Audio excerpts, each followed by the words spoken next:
Shalom, Bapak, Ibu, dan saudara-saudara sekalian yang terkasih di dalam Tuhan Yesus, dimanapun Anda berada, berjumpa kembali dan menyaksikan kembali program Renungan Online melalui channel Ada Jawaban TV.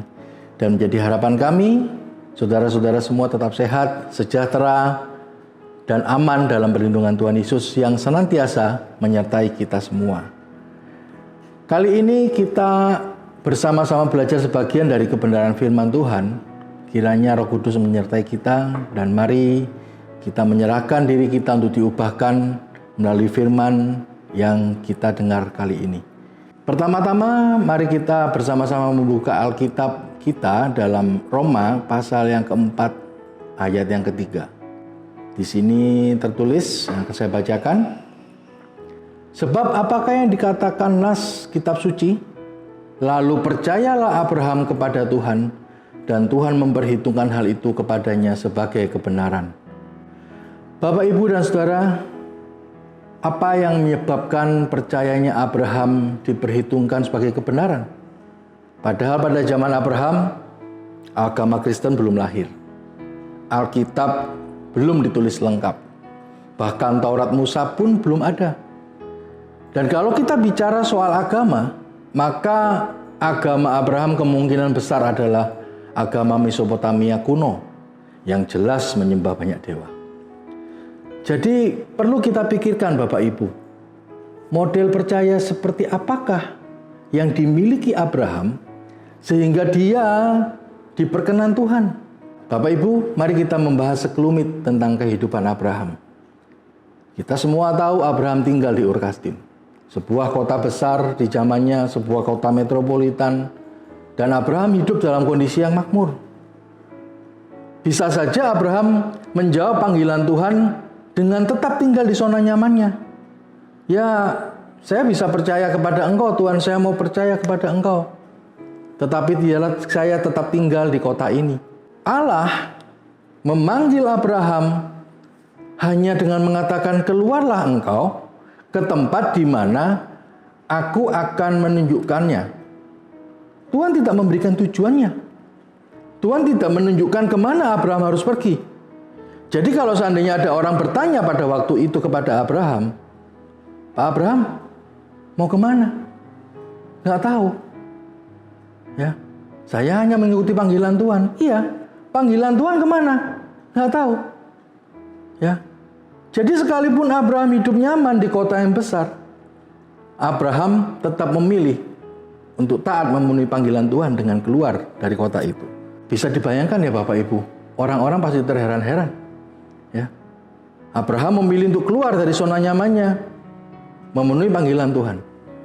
Bahkan dia memilih untuk hidup menjadi bangsa nomaden, sebagai musafir, berpindah dari satu tempat ke tempat yang lain. Dan dia tidak pernah berpikir untuk balik ke Ur Kasdim. Bahkan pada saat kelaparan di Mesir, mengalami banyak masalah dalam perjalanannya, bahkan dia sampai nyaris menyembelih Ishak. Abraham tetap memilih untuk tidak balik ke Ur Kasdim. Jadi kalau kita bertanya, apa sih yang menjadi ukuran iman Abraham sehingga dia disebut sebagai, pada akhirnya disebut sebagai bapak orang percaya. Ya. Apa ukurannya Bapak Ibu? Ya. Ukurannya adalah ketaatan Abraham kepada kehendak Tuhan. Percaya Abraham adalah tindakan Abraham, bukan sekedar di mulut Bapak Ibu. Ya. Bapak Ibu, saudara-saudara sekalian, Abraham memilih untuk pergi keluar dari Ur Kasdim. Ya. Nah, itu sekelumit kisah tentang Abraham. Dalam perjanjian baru kita mengenal dua kata, yaitu iman dan percaya. Seringkali orang memakai kata dengan iman atau dengan percaya. Nah sebenarnya Bapak Ibu, dua kata ini, yaitu kata percaya dan iman, itu diterjemahkan dari satu kata, yaitu pistis atau pistiu. Ya. Kata pistis atau pistiu ini memiliki banyak arti, tetapi dalam pembahasan renungan kali ini saya membatasinya pada satu pengertian saja, yaitu menyerahkan diri kepada yang dipercayai. Siapa yang kita percayai? Tentu Tuhan Yesus, Bapak Ibu. Ya. Jadi dalam konteks penjabaran kali ini, kalimat percaya kepada Tuhan Yesus bisa diartikan menyerahkan diri kepada Tuhan Yesus. Saya ulang sekali lagi, percaya itu artinya menyerahkan diri kepada Tuhan Yesus. Jadi percaya bukan sekedar perkataan. Percaya bukan sekedar omongan di mulut, bukan sekedar perasaan di hati, tetapi tindakan untuk melakukan kehendak Bapa. Nah, dalam ketaatan inilah Bapak Ibu, kita membuktikan iman kita.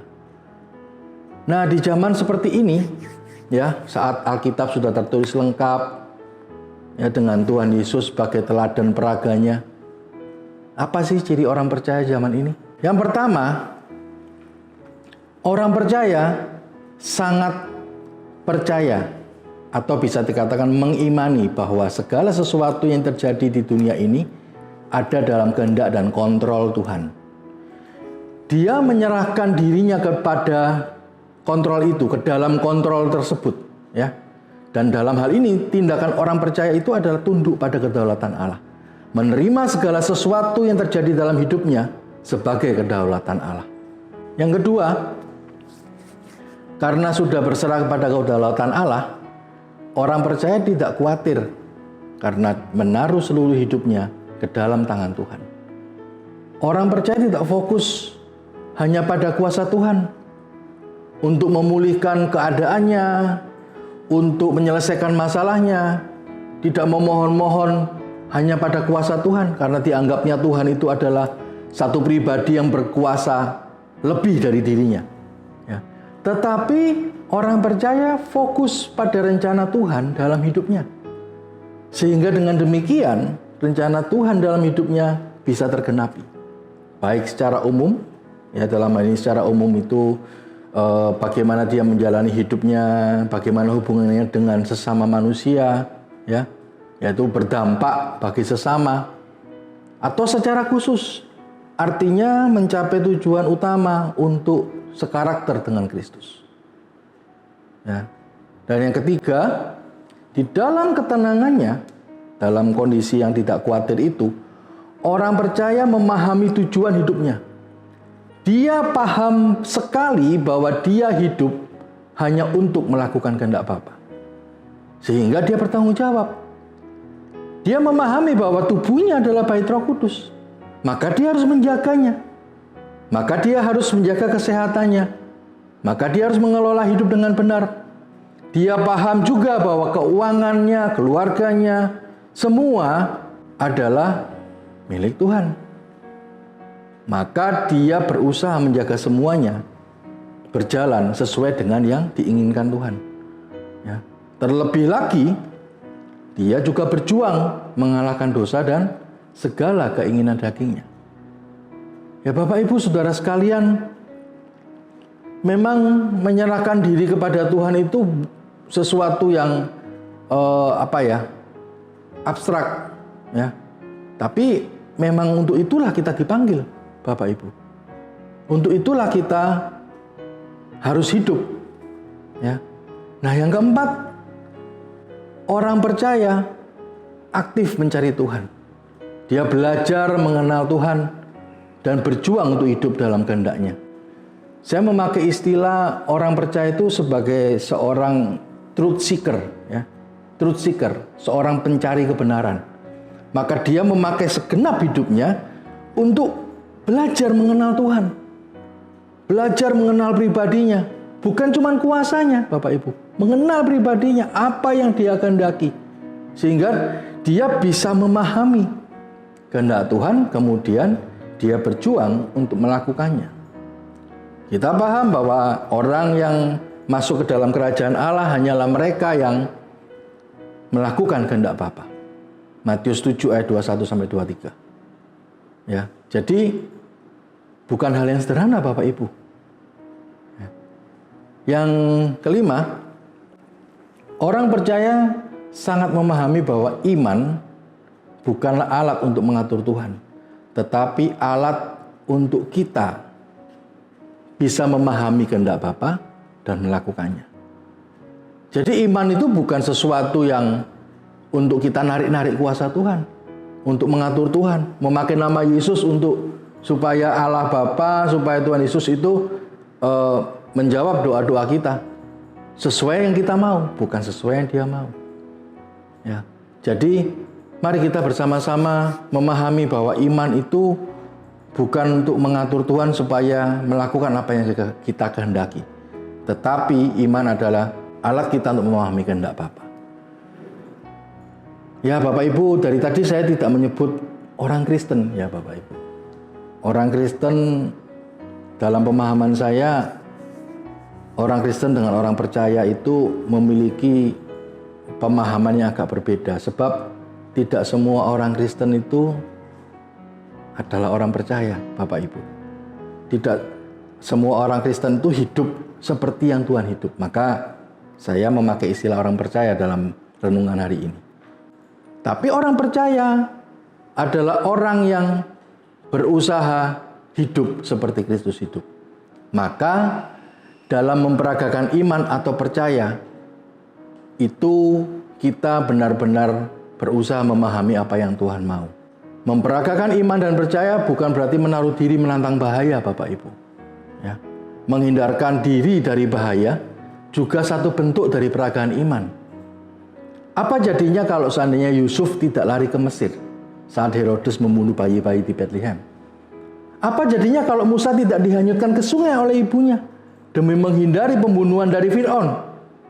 Demikian juga saat tulah anak sulung di Mesir. Apa jadinya kalau ada orang Israel malah keluyuran saat diperintahkan untuk tinggal dalam rumah yang pintunya diolesi oleh darah domba?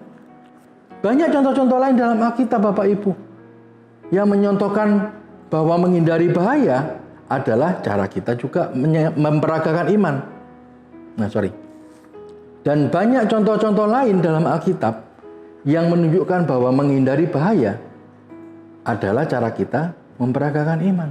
Dalam kondisi pandemi corona di mana virus COVID-19 ini melanda dunia, disinilah kita menunjukkan iman kita Bapak Ibu. Kalau pemerintah mengatakan kita melawan pandemi ini dengan diam di rumah, tinggallah di rumah. Ya. Beribadahlah di rumah. Bangun hubungan pribadimu dengan Tuhan. Bapak Ibu, saudara-saudara sekalian yang dulu selalu sibuk pelayanan kesana kemari, hari ini ada saat di mana kita berdiam di rumah. Mari kita kembali berdoa, mari kita kembali membaca Alkitab, mari kita kembali membaca pemahaman-pemahaman dan mungkin meminta hikmat Tuhan yang baru. Sehingga pada waktu virus corona ini selesai, kita bisa melayani dengan lebih hebat, dengan lebih luar biasa. Kenapa? Karena kita tidak meninggalkan iman kita Bapak Ibu, sekalipun kita harus beribadah di rumah. Mari kita ikuti himbauan pemerintah. Justru dengan kondisi seperti ini, orang-orang percaya tahu bagaimana harus bertindak. Ya. Jadi pandemi COVID atau corona ini bisa dianggap bencana atau bisa juga dianggap anugerah. Orang yang percaya yang benar akan memahami ini sebagai anugerah. Mengapa demikian? Karena pandemi ini pasti terjadi di dalam kontrol Tuhan. Karena faktanya hari ini seluruh dunia berbalik kepada Tuhan. Faktanya hari ini gedung gereja kosong, gedungnya kosong. Ya. Tetapi percayalah Bapak Ibu, tubuh kita adalah bait Roh Kudus. Ya. Di mana Roh Kudus berdiam, maka marilah kita bersama-sama membangun hubungan yang lebih benar kepada Tuhan. Belajar lebih dalam mengenal Dia di tengah-tengah kondisi seperti ini, ya. Sehingga kita bisa menjadi lebih dekat lagi dengan Tuhan. Lebih mengenal Dia lebih dalam. Sehingga hasil akhirnya kita bisa melayani dengan lebih luar biasa. Ya. Akhir kata, Bapak Ibu Saudara sekalian dikasihi oleh Tuhan, orang percaya akan tetap tenang walau di tengah badai. Sebab dia tahu kepada siapa dia menyerahkan nyawanya. Amin. Terpujilah nama Tuhan.